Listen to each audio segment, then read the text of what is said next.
We've covered what counselling is, but what isn't counselling? Well, there are a couple of things that it definitely isn't.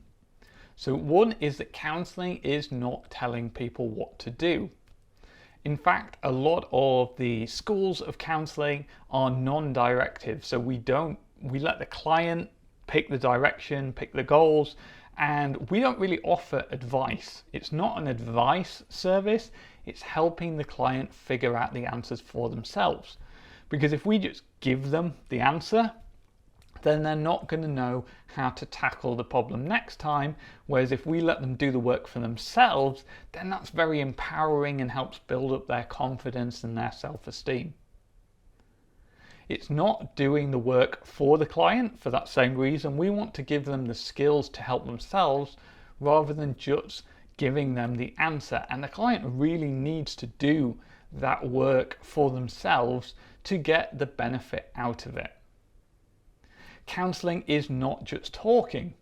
While a lot of it is the conversation, it is us sitting listening, the counsellors brings a huge amount of skills and theoretical frameworks underpinning this to really build this therapeutic alliance or therapeutic relationship that we're going to talk about soon.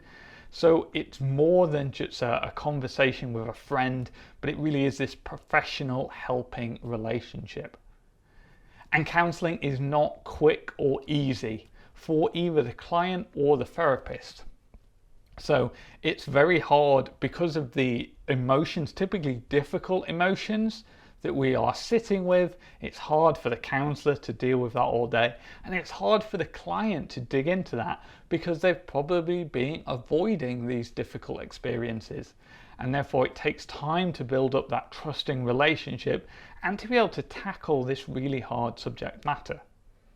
Now, it doesn't mean that counselling is just an awful job. It's an incredibly rewarding job where you help real people make real change. But it is also an emotionally tough job, and there are absolutely things we can do to manage that. But working with these difficult experiences all day can be challenging. It's a challenging but rewarding career path.